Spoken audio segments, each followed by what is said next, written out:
All right, folks, 2005 Mazda 3. Today we're going to change the passenger side headlight that's out.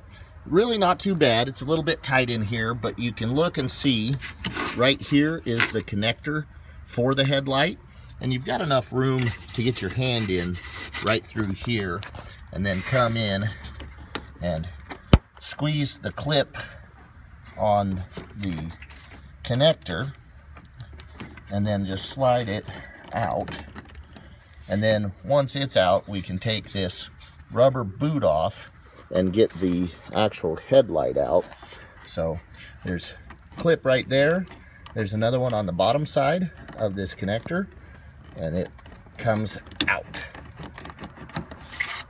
All right, so you can see with your connector disconnected, then you're just gonna wanna take your rubber boot here and just pull it away up over the light.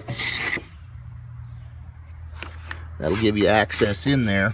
And then what these have is there's a wire, and it's hard to see on the video, but the wire locks the light into place. And you can kind of see it right here. And you're just gonna pull the wire up to get it to disconnect, and then you can get your light out. So you actually take the wire, get it out of the slot it's in, and it'll come out. So I got the wire unhooked, and you can see right here it pivots back and forth, and this end of it just hooks up under the housing there. So what you do is you're pushing down and away to get that to release, then simply fold it back. What you'll end up with is this, which has your new light inside of the socket, or your old light in the socket. You're going to pull the light away from this black socket and install the new light. So once we've taken the light out, I can see that this socket's gotten very hot, and these pins or these sockets are kind of spread. So what I'm going to do is I'm going to clean this up with a small file to clean up and get good electrical connection going back in, because if I have a bad connection, I'll get a lot of heat generated, and that'll cause kind of what you've seen here. I'm also going to take some pliers and help crimp down where you see those curls are, and that'll grab the pins on the light better and give a better connection as we put our new light in. Now, something to remember when you're putting your new light in: try not to touch the glass with your fingers. The oil on your glass can actually cause the light to fail. So only touch it on the metal part down here by the pins, and don't get your fingers up on the glass there. Okay, now that we've got this, we've cleaned up the sockets, we've tightened them up a little bit. It's just a matter of putting the light in, and again, try not to touch the actual bulb itself. Get it into your socket, and then we'll just insert the socket back in and lay the clamp back over.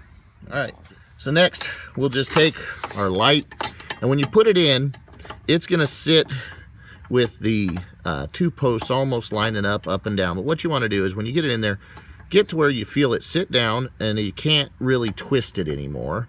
Then you'll take your little spring lock and you'll move it down and back underneath the lock. Once it's locked in, we're now secure. We can put our rubber boot back over, which you'll make sure you get the center around. This rubber boot's to keep moisture and dust from getting in. Get that around it, and then just a matter of plugging back in your electrical connection and making sure that it is fully secured. And that's it. You've got your light changed. You're back in shape, ready to test it.